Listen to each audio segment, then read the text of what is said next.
Now to our breaking news. A Russian jet has forced down a U.S. drone over the Black Sea after damaging its propeller.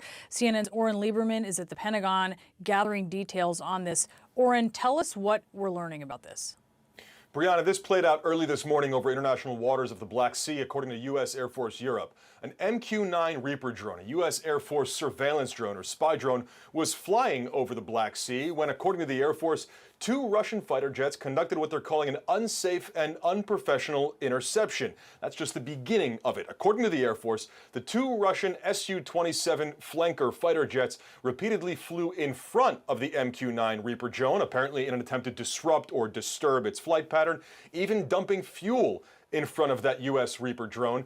And then, according to the Air Force, one of those Su-27 fighter jets damaged the propeller of the Reaper drone, forcing it down. The propeller on a Reaper is behind it, so somehow that Russian fighter jet managed to damage the propeller, forcing the U.S. to bring down the drone in international waters. Of course, this is a very severe incident, and U.S. Air Force Europe issued a statement essentially referencing how severely they view this. Let me read you a part of this.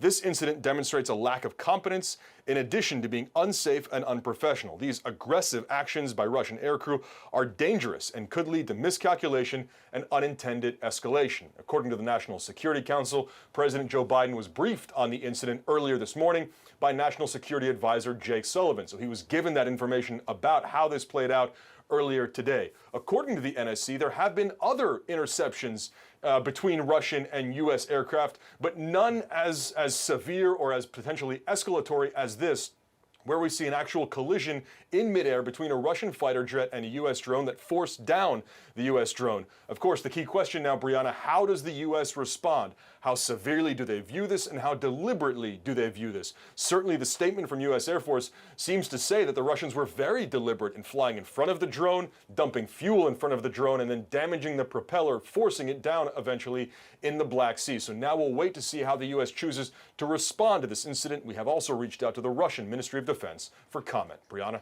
And Oren, just to be clear, of course, the Ukrainian port city of Odessa there on the Black Sea, we don't know specifically where this happened? It's our understanding, and it's worth noting, that we have been able to track the flights of many Reaper drones over the Black Sea over the course of the war and before, and they essentially fly an almost circular pattern, either in the western part of the Black Sea there, west of Crimea, or southwest of Crimea. We don't know exactly where this happened, but we have seen Reaper drones flying almost on a daily basis since the beginning of the war, and even earlier than that. We know Russian jets have flown as well. Of course, what's different here is the interaction, frankly, the collision between these jets.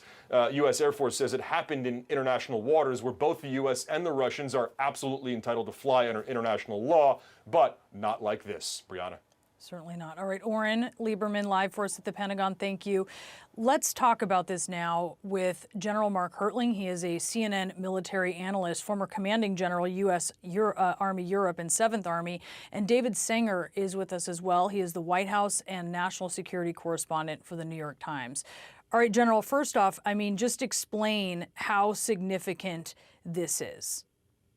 This is typical of shadowing and intercepts in Europe, Brianna, truthfully. What you see is Russia does this all the time in international airspace, on top of international waters. Russia often considers the Black Sea their national lake, which is dead wrong. It doesn't apply that way. But you will see Russian aircraft continuously having these kinds of intercepts or shadows, but nothing like this. Airplanes get close. You certainly will see, there have been years where there are over a couple of hundred of these kind of things, incidents occurring every year, and it's normal procedures. But when you get this close and you interfere with flight paths of other aircraft, either manned or unmanned, it's certainly not under international law, and it's certainly going to create quite a distraction in this campaign. But as Oren just said, it's in possibly in western Black Sea region to the west of the autonomous region of Crimea. It's just Russia, again, interfering in international airspace with other aircraft. David, how do you think the U.S. government is looking at this as they're trying to figure out how to respond? Well, I'm pretty sure, Brianna, they're going to respond pretty calmly to it. I think they will denounce it, but it's an unmanned aircraft, and that means that fortunately there are no casualties. And I'm sure that President Biden is going to be thinking that what he's trying to avoid here is, of course, is an escalation with the Russians. Remember, his first goal in this war has been help the Ukrainians. His second goal in this war has been avoid escalation and anything that could lead to World War III. Now, we've had surveillance craft taken down before. The most famous case in modern times was a Chinese collision with a manned American surveillance craft in international waters, as in this case. The Chinese pilot ended up being killed in that incident, and the Americans survived but were taken captive for a while, eventually returned to the United States. This does not rise quite to that level because it's unmanned, but it nonetheless tells you that the Russians are now willing to take more risks to push back on the American involvement in the war. And the question is, where does that end? Yeah, where does it end? And certainly the U.S. is considered with escalation, concerned about potential escalation here, as we hear from the Air Force General. But I wonder if that isn't sort of the point. And I also wonder if, from Vladimir Putin's perspective, something like this happening in the Black Sea is perhaps good for him, a place where he has suffered some embarrassment, right? When you think about the flagship of the Black Sea Fleet being sunk. I would not agree with that. I'm sorry. Go ahead, David. Please, Mark, go right ahead. No, I would not agree with that, Brianna. I think this is baiting. I think a pilot made a mistake. They were trying to, like Lauren said, intercept, which means escort and see what's going on. But when you clip an aircraft to cause it to either land or crash, then you've got a different situation right now. Yes, Russia has certainly been embarrassed in the Black Sea with the sinking of several vessels by a country that doesn't have a navy, that's Ukraine. But certainly when you're interfering with international aircraft in international airspace, that's not purposeful. That's baiting and it's interception. This is not something that where, again, Mr. Putin is trying to puff up his chest a little bit and says, see what I can control in the Black Sea.